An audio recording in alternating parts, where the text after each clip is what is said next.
제목이 좀 낯설죠. 화이부동. 논어의 자로편에 보면 이런 말이 있어요. 군자는 화이부동하고 소인은 동의불화한다. 무슨 뜻이냐면, 이제 군자, 크고 바른 사람은 사람들과 잘 지내지만 자기 소신과 기준은 분명히 지킨다. 이제 그런 뜻이에요. 그런데 이 소인배는 겉으로는 맞장구를 막 치는데 속으로는 이 자기 이익만 찾기 때문에 결국에는 이제 싸움박질한다. 그런 뜻이에요. 그러니까 큰 사람은 안 싸우지만 자기 주관이 분명하고, 이 소인배들은 겉으로 볼 때는 뭐 사이좋게 지내는 것 같은데 자기들끼리 막 싸운다, 그 소리예요. 그런데 이 소인배의 특징이 또 하나 있는데, 자기 주관이 없다 보니까 부화내동한다 그랬어요. 그러니까 소신 없이 누가 막 얘기하면 막 따라간다는 뜻이에요. 천둥이 뻥치면 이 세상의 모든 물체가 막 흔들리잖아요. 그런 것처럼 자기 소신 없이 쫓아다니는 사람을 부화내동한다 그러는 겁니다. 우리가 하나님의 말씀을 알고 예수를 믿으면서도 세상의 가치에 따라서 이리 가고 저리 가고 흔들린다면 우리도 이제 부화내동하는 사람이 되는 겁니다. 이 교회가 이 세상의 가치와 구별된 삶을 살지 못하면 아무 맛도 없고 아무 멋도 없어요. 맛도 없고 멋도 없는 걸 누가 가지고 있습니까? 예수님이 뭐라 그랬어요? 맛을 잃은 소금처럼 길에 내다 버리면 사람들이 밟고 지나간다. 여러분, 우리 교회가 그렇게 세상 사람들한테 밟히는 교회가 되면 안 되죠. 왜? 교회는 자기들의 고유한 정체성을 가지고 있어야 된다는 뜻이에요. 성경에 보면 이 화이부동한 사람이 있고 동의불화하는 사람이 있습니다. 여러분, 야곱은 어떤 사람입니까? 먼저 형과 아버지를 속이고 장자권과 이 축복권을 뺏어가지고 어디로 도망가요? 외삼촌 라반의 집으로 도망을 갑니다. 그런데 가보니까 이 외삼촌 라반은 자기보다 한층 더 심한 이 사기꾼이에요. 그래갖고 자기 딸까지도 이용해가지고 20년간 야곱의 노동력을 착취합니다. 그리고 그냥 고생 칙살나게 하고 가축과 가족을 데리고 이렇게 돌아오는데, 하나님이 어디로 가라 그랬어요? 베델로 가라 그랬어요. 그런데 베델로 가지 않고 세겜으로 갑니다. 세겜에 가서 어떻게 하고 싶었는가? 그들과 같아지고 싶었어요. 세겜과 같아지고 싶었다. 땅도 사고 장사도 하고 그 문명 속에 살고 싶었습니다. 그러나 비극이 일어납니다. 딸 디나가 아주 욕을 당했고, 아들들은 막 서슬퍼래가지고 칼부림을 해가지고 그 마을 사람들을 대량 학살을 하잖아요. 그러니까 하나님의 사람이 세상과 같아지려고 할 때 무슨 일이 일어나는가? 화가 일어나는 거예요. 그래서 이것이 바로 이 동의불화의 삶이다. 같아질 수 없는 거예요. 같아지려고 하면 이게 불화가 일어나는 거예요. 반면 요셉은 종으로 팔렸는데 누구와도 다투지 않았는데 그 집의 총무가 돼요. 하나님 앞에서 산다는 믿음이 있는 사람이에요. 그러니까 이 보디발의 아내가 유혹을 했는데 그 세상 사람들하고 같지 않아요. 탁 뿌리치고 떠납니다. 감옥 가서 억울하게 살았지만 아무하고도 다투지 않아요. 그런데 그 감옥의 총무 역할을 다 합니다. 그는 애굽의 총리가 되었지만 자기 자신이 애굽 사람과 같아질 수 있다고 생각하지 않았어요. 오랜 신앙의 경험을 통해서 내가 애굽과 같아질 수가 없구나 분명히 알았죠. 이것이 바로 화이부동, 사람들하고 다투지 않지만 같지 않다. 내가 하나님의 사람이다 라고 하는 확신을 갖고 살았단 말입니다. 이제 야곱의 가족 70명이 애굽에 들어오게 됐는데 이 애굽은 어떤 땅입니까? 우상 숭배의 나라예요. 이게 아주 다실론의 국가입니다. 그리고 물질 문명이 최고로 발달되어 있는 나라입니다. 자, 여기에 이 70명의 작은 하나님의 백성이 들어가서 어떻게 정체성을 지키고 어떻게 살 수 있을까? 요셉은 이 고민이 깊어진 거예요. 우리 가족이 들어와서 여기서 어떻게 하나님 백성으로 살 수 있을까? 그래서 선택한 것이 무엇입니까? 고센 땅을 선택을 한 겁니다. 고센 땅.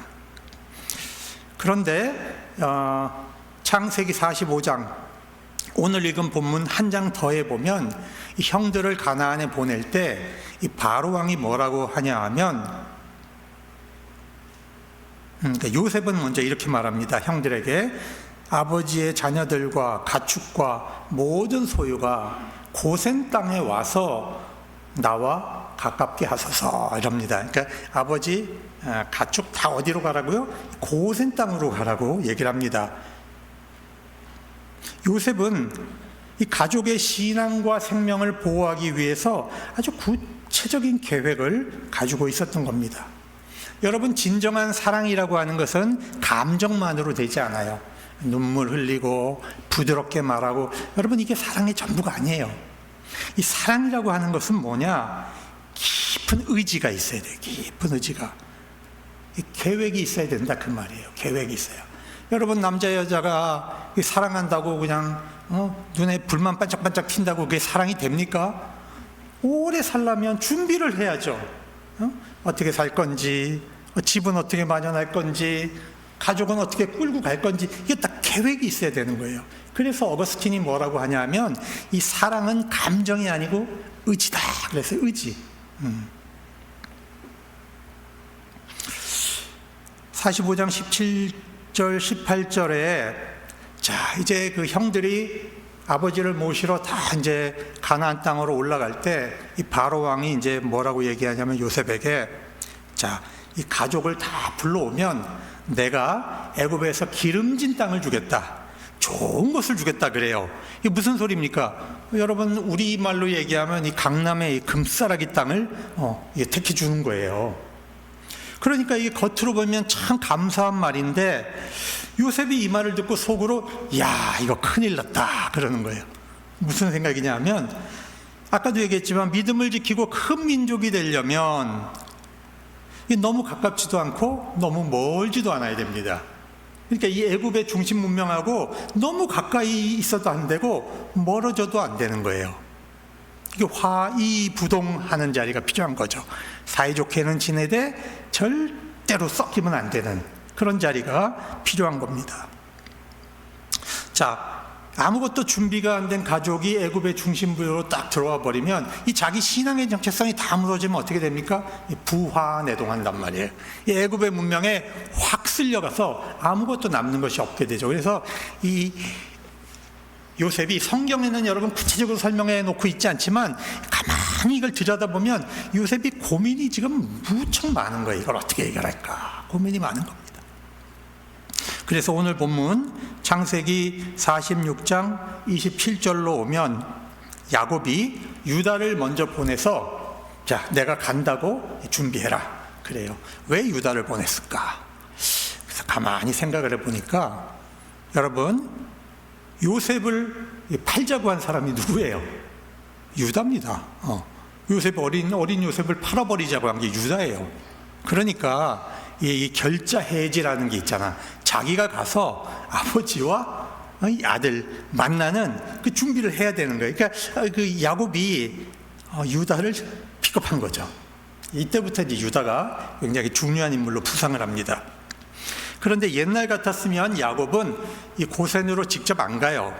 신앙보다는 이 사람이 뭘 찾는 사람이에요? 환경을 찾는 사람이거든. 그래서 베델로 안 가고 어디로 갔냐면 세겜으로 갔잖아요. 그런데 이제 나이가 130세가 되니까 여러분, 그 장소가 뭐가 중요합니까? 문명이 뭐가 중요해요? 그저 죽은 줄 알았던 아들 얼굴 한번 보는 거. 그 최고 소망이 그 아들 얼굴 한번 보고 죽는 거거든요. 자, 요셉도 마차를 타고 급하게 고산으로 가서 아버지를 만나는 겁니다. 이게 기가 막힌 장면이에요. 살아있는데 죽은 줄 알고 20년을 끙끙 앓으면서 아버지가 늙어서 그렇게 사는 겁니다. 여러분, 비극 중에 비극이죠. 이런 상황에서 상대방이 뭐 얘기해봐야 이게 무슨 소용이 있어요. 여러분, 그냥 끌어안고 팍팍 우는 거예요. 여러분, 다른 방법이 없어요. 저 이거 보면서 무슨 생각을 했냐. 야, 사람이 살면서 머리로 풀 것이 있고 마음으로 풀 것이 있구나. 이런 생각이 들었어요. 여러분, 우리가 살아가면서 안 풀리는 인간관계가 있어요. 야, 평생에도 안 풀리는 인간관계가 있어. 아무리 용을 쓰고 아무리 머리를 써도 안 풀려.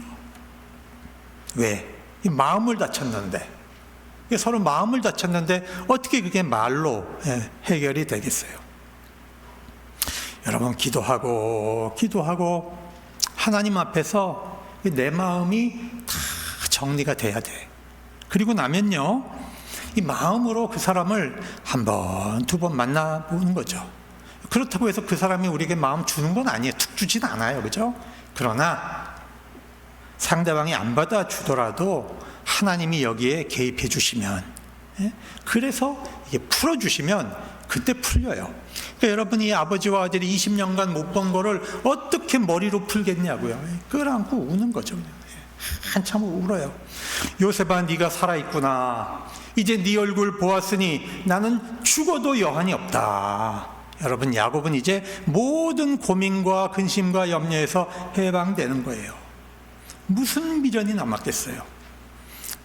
이제 남은 것은 하나님이 살려주시는 대로 살고, 하나님이 데려가시면 감사하게 간다, 그거죠. 여러분, 이것이요, 이 예수 믿는 사람들의 마음가짐이거든요. 우리 그리스도인들은 사실 우리가 죽음 이후의 그 불안은 다 해결된 사람들이에요. 여러분, 예수 믿는다는 게 그런 거잖아요. 그죠? 우리 죽음 이후의 불안은 다 해결이 된 거예요. 근데 문제는 뭐냐? 이 땅에 우리가 염려와 불안을 갖고 살아.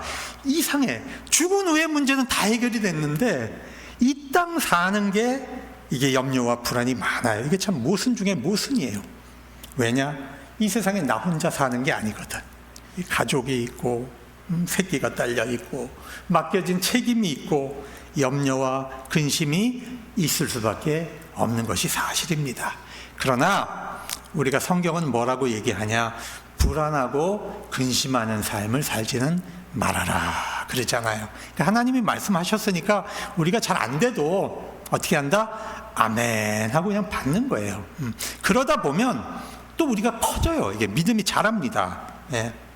여러분, 하나님 앞에서 우리가 꽉 잡고 있다가 때가 되면 탁 놓는 때가 있어요. 이 언젠지는 우리가 잘 몰라. 그러나 하나님이 우리를 탁 놓게 하시는 때가 있을 줄로 믿습니다. 예. 자, 요셉은 이 가족을 만나서 혹시 이 바로 왕이 우리 가족을 데려다가 애굽의 금싸라기 땅에다가 갖다 놓을까 봐 지금 마음이 불안한 거예요. 그래서 형들하고 이 문제를 의논하는 것이 바로 오늘의 본문입니다. 뭐냐? 이 바로 왕 앞에 가서 이제 청문회를 해야 되는데 청문회 할 때 무슨 말 할지 미리 연습을 시켜놓은 거예요.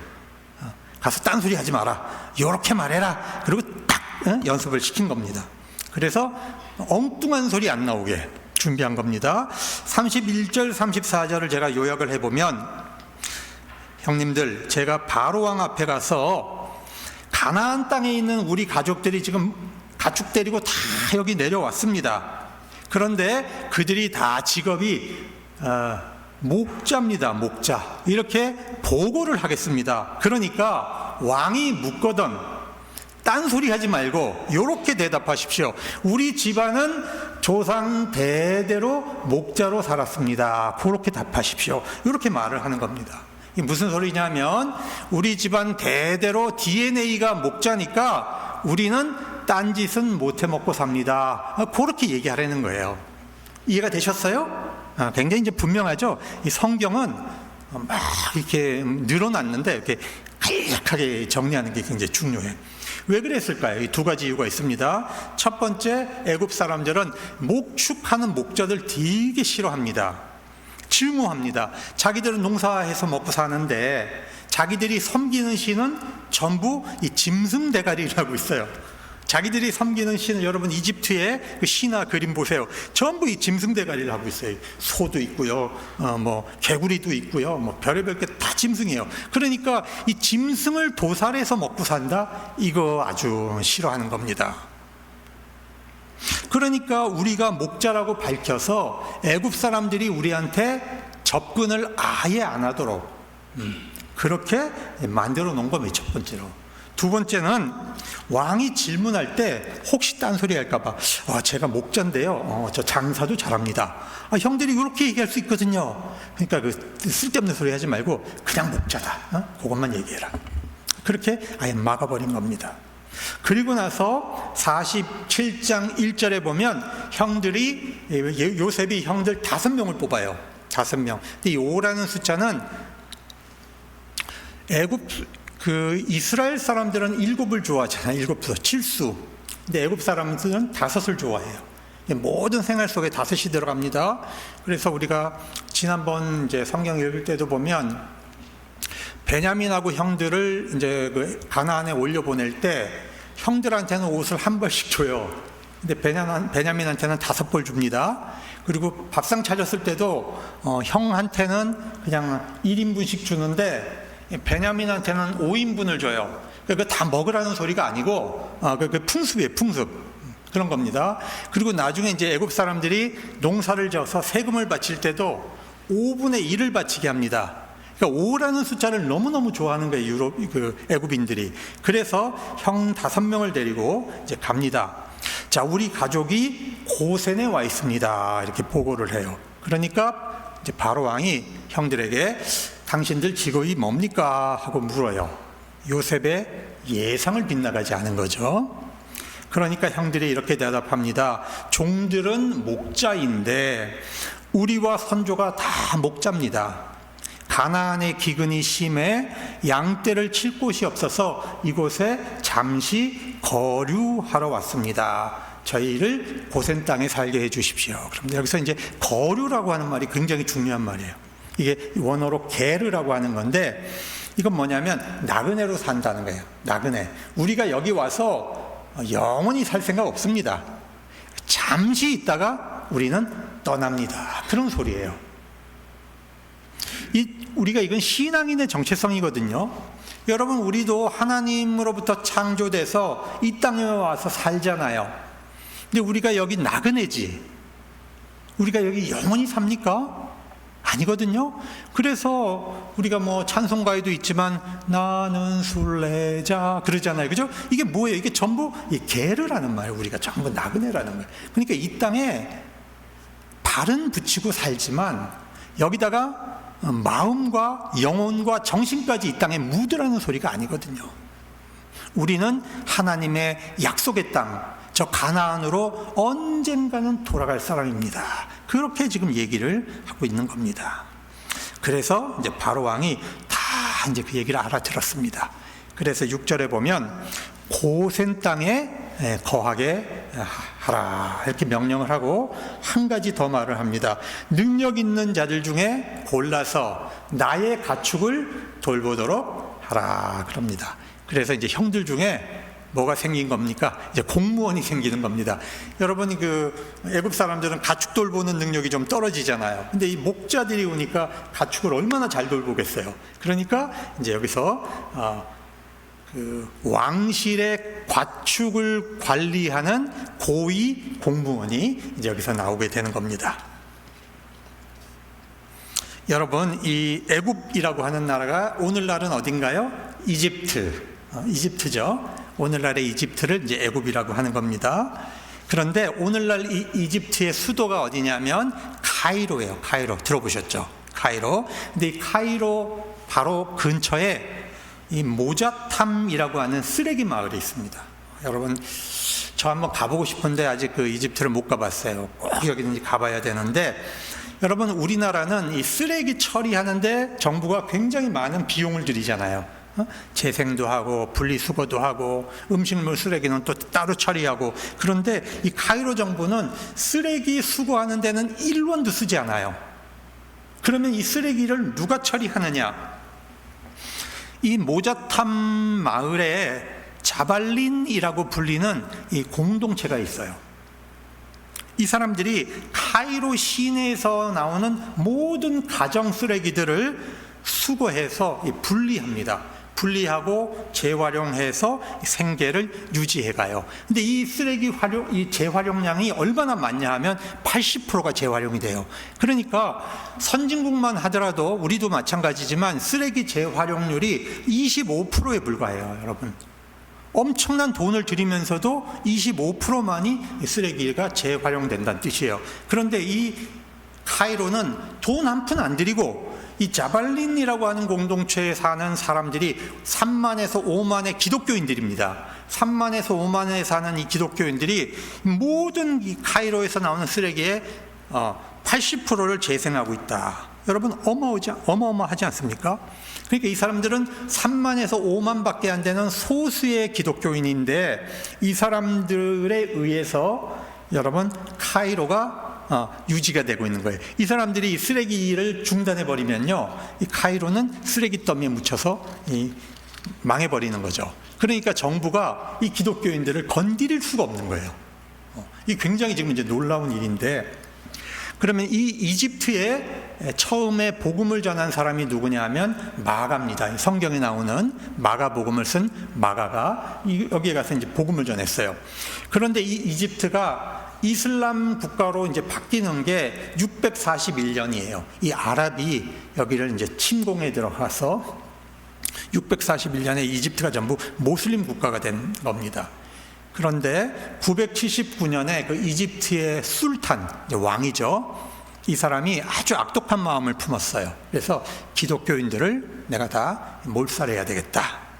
그래서 이제 불러다가, 야, 너희들은 믿음이 있으면 기도로 산도 옮긴다고 했는데 너희들이 이제 옮겨라, 기도해서. 못 옮기면 다 몰살시키겠다. 이런 계획을 세운 거예요.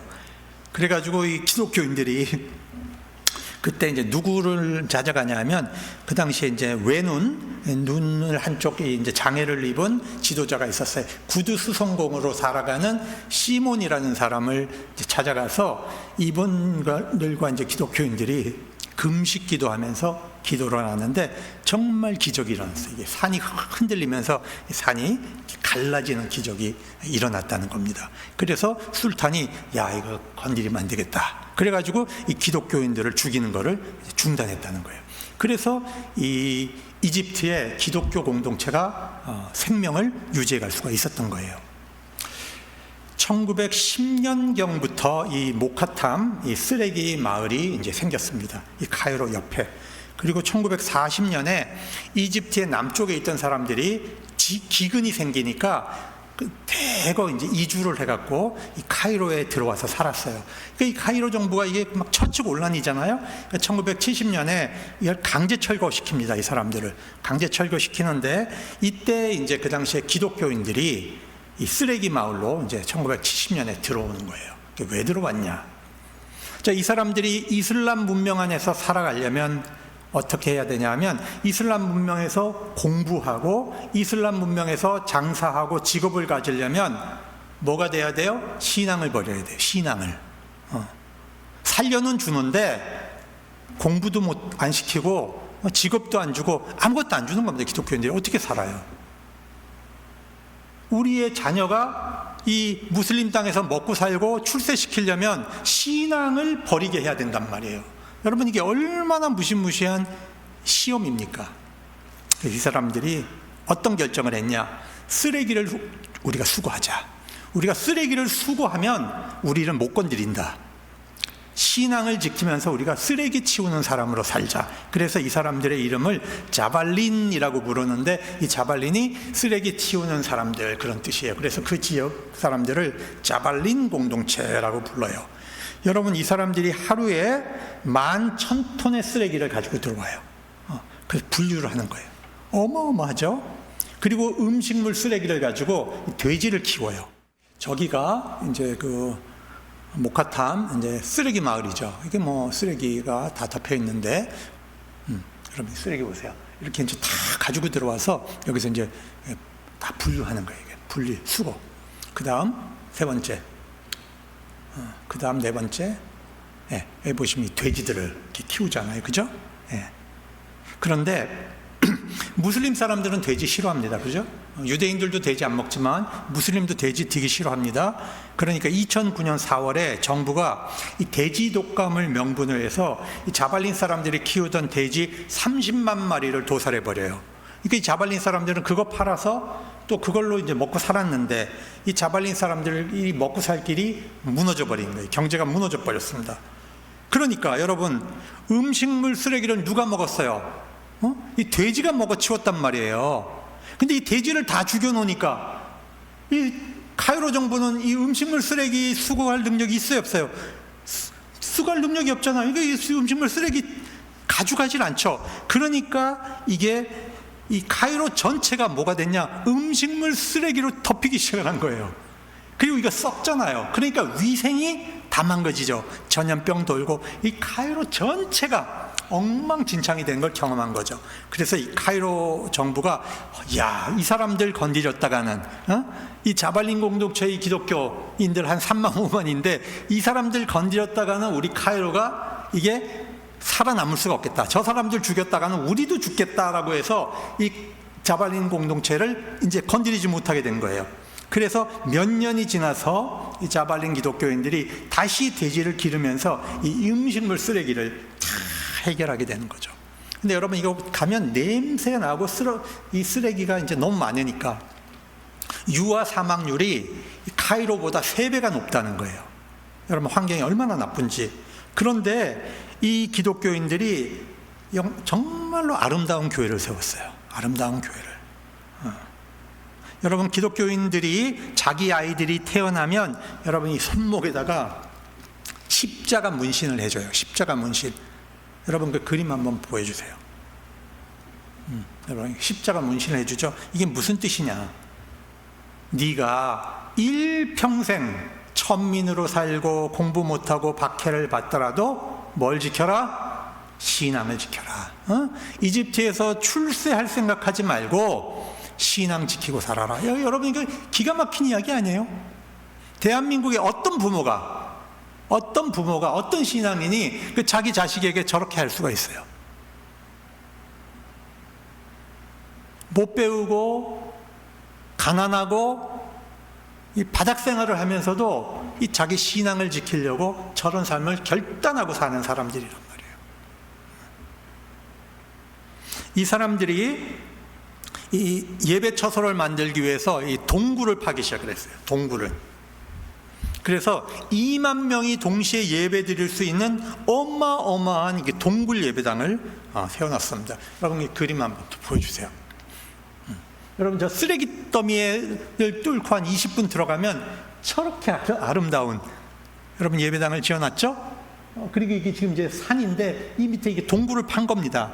수십만 톤의 흙을 다 긁어낸 거예요. 그리고 이제 그 다음 페이지 보시면 그 다음 사진 저렇게 안에 2만 명이 동시에 예배 드릴 수 있는 기가 막힌 저런 예배당을 세우고 저기서 신앙생활을 하는 겁니다.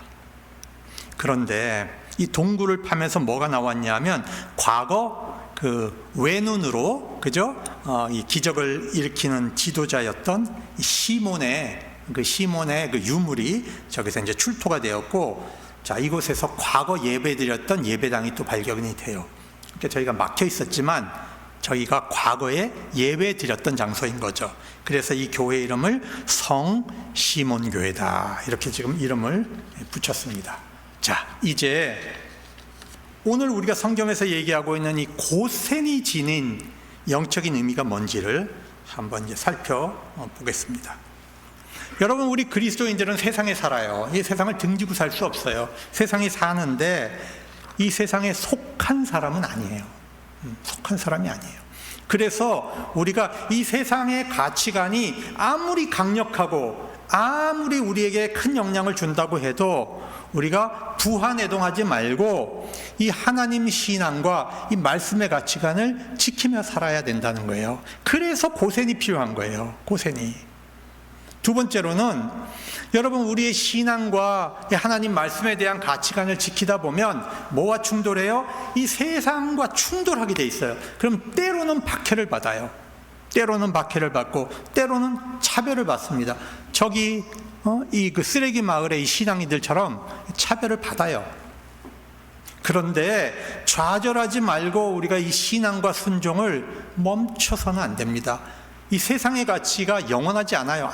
아무리 길어봤자 여러분 문명이라는 건 무너지거든요. 세상에 어떤 문명이 영원합니까? 로마도 무너지고 페르시아도 무너지고 여러분 영국 제국도 무너지고 다 무너지잖아요. 지금은 이제 미국의 시대지만 이 미국 문명의 시대가 영원합니까? 여러분 세상에 어떤 문명도 영원하지 않아요. 오직 하나님의 나라가 영원하죠. 하나님의 나라가. 그래서 여러분 신앙을 지키는 전통이 정말 아름다워요. 역사 속에서 우리가 증명해 온 겁니다. 지나간다는 거예요. 모든 것은 지나가요. 모든 것은 소멸하고. 그러나 하나님을 향한 우리의 사랑, 하나님께서 우리에게 베푸시는 이 사랑은 영원하다. 세 번째, 히브리인들은 이 변방의 고센 땅에서 큰 민족을 이루었어요. 그리고 이곳에서 출애굽할 때 이 변방에 있다 보니까 나가기가 쉬워요? 어려워요? 쉬워요. 여기 있었기 때문에 금방 나간 겁니다. 만약에 이 히브리 사람들이 중심에 살았더라면 절대 못 나가죠. 절대 못 나가요. 그래서 우리 그리스도인들은 세상 문명과 등을 돌려서도 안 되지만 그 안에 푹 잠겨 살아서는 안 된다, 이런 말입니다.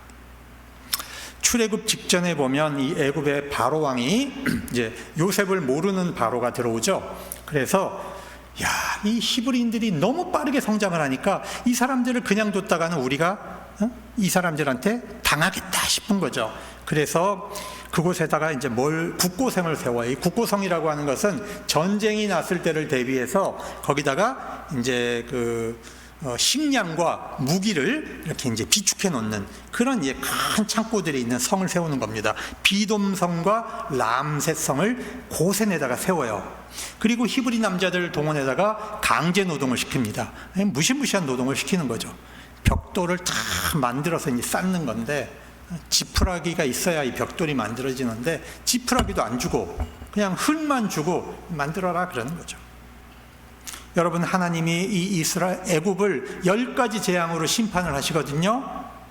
그런데 첫 번째, 두 번째, 세 번째는 이 고센 땅에 재앙이 왔는지 안 왔는지 성경에 말이 없어요. 제가 볼 때는 그때도 이미 안 왔어요. 하나님이 보호하셔서 없었어. 근데 성경에서 분명하게 얘기하는 건 네 번째 재앙부터는 고센 땅에 재앙이 안 와요. 애굽 땅에만 재앙이 오고 이 고센 땅에는 재앙이 오지 않습니다. 네 번째 재앙이 뭐냐면 여러분 순서 여러분 잘 못 외우지만 저는 이제 신학교 다닐 때 외웠어요. 피계, 이파, 온도, 우맥, 흑장 이렇게 외워가지고 10가지 재앙을 제가 다 외워놨는데 네 번째 재앙이 뭐냐면 파리. 근데 이 고센은 짐승이 많잖아요. 짐승이. 여러분 짐승이 많으면 이 파리가 굉장히 힘들거든요. 그죠? 제가 얼마 전에 몽골에 갔다 왔는데 이 말들이 이게 타고 있는데 좀 이래. 제가 그래서 이 사람들 말을 알아듣는 건가 했더니 그게 아니라 파리 쫓느라고. 그리고 이 소들은 어떻게 파리를 쫓아? 꼬리로, 그죠? 꼬리로 쫓고 말은 이렇게 하고 쫓습니다. 그러니까 이 가축을 키우는 이 고센 땅에 파리가 많으면 이게 안 되잖아요. 그러니까 하나님이 파리를 못 가게 다 막으셨어. 이 파리가 이 애굽 땅에만 있게 되는 겁니다. 다섯 번째 재앙은 뭐냐면 돌림병이 돌아요. 돌림병이. 근데 이 돌림병이 가축만 죽어요.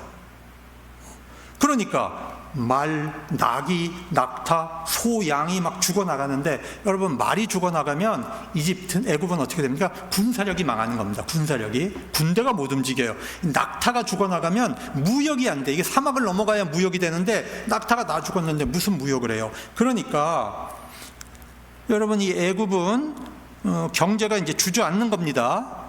그런데 고센에는 아무 영향이 없었습니다. 여섯 번째, 재앙은 사람과 짐승에게 이제 종기가 생겨요. 그러니까 애굽의 그 우상 숭배자들조차도 이 종기가 나갖고 막 이제 긁고 있어요. 그러니까 자기들이 섬기던 신이 이 가짜라는 게 그대로 드러나는 거죠. 자기들이 암만 기도해도 이게 낫지 않는 거죠. 이게 종기가 나가지고. 그 다음에 7번째 재앙이 우박인데, 우박이 떨어지니까 들에 있는 가축들, 그 다음에 사람들 다 죽어나가고요. 그 다음에 뭐냐면 밭에 곡식과 채소가 이 우박 때문에 그냥 다 무너진 거죠. 여러분, 이 먹거리가 파탄나면 여러분 이 민심이 들끓기 시작을 하는 겁니다. 근데 고센은 아무 문제가 없어요. 여러분, 우박 천둥이 칠 때 저는 이런 생각을 해봤어요. 애굽 사람들 입장에서 고센 땅이 얼마나 부러웠을까. 고센에는 아무 해가 없는데 자기들 밭하고 농사 짓는 거는 다 망가지잖아요. 이야, 이 고센 땅이 얼마나 부러웠을까, 이런 생각을 제가 해봤습니다. 8번째 재앙은 메뚜기 떼가 덮쳤는데, 여러분 안 그래도 지금 농사가 다 망해가지고 근근히 지금 이제 목숨에 풀칠하는데 메뚜기가 오면 어떤 일이 벌어집니까? 여러분, 보이는 건 다 갉아먹어요. 보이는 건. 그러니까 그나마 남아있는 거 다 갉아먹었어요. 9번째는 3일간 애굽의 흑암이 깜깜하게 덮이죠. 애굽이요, 자기들의 왕을 뭐라고 생각했냐면 태양이라고 생각했어요. 태양신의 아들이다. 이게 일본 애들도 이제 일본의 왕을 말이죠, 무슨 천왕이니 어쩌니 해갖고 그 태양의 후손이라고 이제 그런 그 신화를 갖다가 막 거짓말해갖고 그거 가지고 전쟁한 거잖아요. 태평양 전쟁할 때. 이게 다 이렇게 신화를 만들어가지고 전쟁하는 거거든요. 그런데 애굽이 3일간 깜깜하다. 이건 자기들의 왕이 태양신하고 아무 관계가 없는 거예요. 이게 그런 어떤 그 허위 정보들이 만들어 놓은 이 위선들이 다 폭로나는 거죠. 자, 마지막에 10번째 재앙은 모든 장자가 죽어나가는데, 이 고센 땅에는 우리 주 예수 그리스도의 십자가의 피를 상징하는 어린 양의 피가 문설주에 다 발라져 있어서 고센 땅은 아무도 죽지 않고 구원받는 역사가 일어난 겁니다. 여러분, 보기 좋은 소돔과 고모라로 가면 어떻게 돼요? 망하는 거예요. 여러분, 애굽의 중심부로 들어가면 어떻게 된다? 망한다. 최고의 문명과 향락이 있어도 거기에 예수 그리스도가 없는 땅은, 그 땅은 심판의 땅이다, 이 말입니다. 여러분, 고센이라고 하는 것은 고난이 있고 변방이죠. 세련미도 없어요. 그럴싸한 명품도 없습니다. 그런데 심판의 때가 되면 고센이 뭘로 변하느냐 하면 거기에 구원이 있고 거기에 생명이 있는 겁니다. 여러분, 교회 오시면, 우리 원미동 교회 오시면 여기 뭐 명품 없어요. 여기 무슨 세련미가 있어요. 근데 여러분, 하나님의 심판의 때가 되면 여기가 구원이고 여기가 생명의 땅이라는 거예요. 여러분, 심판의 때가 오면 그 고센 땅에서 죄와 사망이 해방되는 그런 놀라운 역사가 일어난다는 겁니다. 그래서 고센은 바로 예배가 살아있는 교회. 여러분 여기서 아멘 해야 돼요. 예배가 살아있는 교회가 고센이다. 아멘. 예. 배는 여러분 물 위에 떠 있지만 약간 이렇게 담궈 있습니다. 그죠? 담겨 있어요. 약간의 몸은 담그고 살아요. 그런데 그 물이 안에 들어오지 않기 때문에 배는 가라앉지 않습니다. 교회는 이 세상에 몸을 담그고 살아요. 둥둥둥둥 떠 있으면 안 돼요. 담그고 살아요. 근데 세상에 잠기면 안 돼요. 이 세상의 가치관에 잠기면 안 돼요. 물 위에 떠서 생명을 구원하고 지켜야 하는 겁니다. 오늘날 한국교회 위기가 뭐냐? 우리 예수 그리스도의 몸된 교회 안에 이 물질 가치가 들어와서 주인 노릇해요. 이 물질적 가치. 여러분, 이 교회를 이 정치 권력에게 내주는 사람들이 있어요. 이 예수 그리스도의 몸된 교회를. 여러분이 예수 그리스도의 몸된 교회 안에 세상의 가치관인 극우 이념, 극자 이념을 가지고 들어오는 사람들이 있어요. 안 돼요, 여러분. 우리 원미동 교회는 그게 없어서 평안한 거예요, 지금. 그런 게 하나도 없어서 교회가 평안하고 행복한 거예요. 여러분, 이거 축복입니다. 자, 교회를 지켜야 돼요, 교회를. 교회는 세상적 가치에 물들면 안 됩니다. 세상에 살지만 세상과 다르게 복음으로 살아가는 것이 바로 화이부동이다. 여러분, 더불어 같이 지내지만 같지는 않다, 그 말입니다. 그런 교회가 되어야 하는 것입니다. 기도하겠습니다.